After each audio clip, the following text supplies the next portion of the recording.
এই double blade কানেক্টরটা আমি মিশো থেকে অর্ডার দিয়েছিলাম। তো অনেক দিন আগে ডেলিভারি হয়েছিল, কিন্তু আমি ইউজ করতে ভুলে যাই।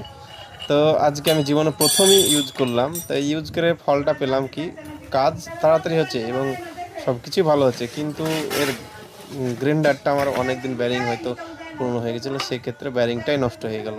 তো আমাদের কাছে অবশ্য আর একটা গ্রাইন্ডার আছে। এই গ্রিনটাটায় অনেকদিন আগেই, প্রায় ২ বছর হয়ে গেল। তো হ্যাঁ, অনেকদিন আগেই এসকেপ ব্যারিং লাগানো আছে, তো এসকেপই আবার লাগাবো। ব্যারিংয়ের দাম বেশি হলেও সার্ভিসটা ভালোই দিচ্ছে। তো নতুন ব্যারিং লাগিয়ে তারপরে দেখবো যে ভেঙে যাচ্ছে কি। যদি ভেঙে যায় তাহলে ভাবতে হবে ডবল ব্লেড চালানোই যাবে না। তো ঠিক আছে, তো দেখো, ডবল ব্লেড চালিয়ে ভিডিওটা দেখো, তো এরপরেই আছে কীরকম ভাবে চালাচ্ছি এবং কেমন ভাবে ডিপ হচ্ছে।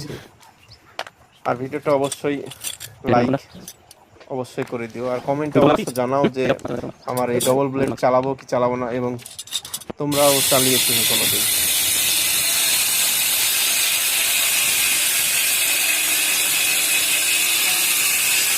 রাউন্ড মারো ওখান থেকে, ম্যাচ চালাও, ওখান থেকে ম্যাচ চালাও, রাউন্ড মারো।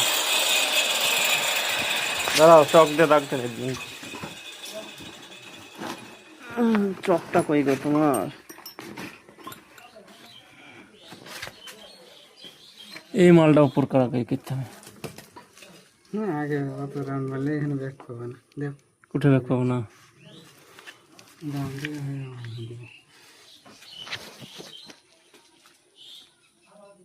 ঠিক আছে,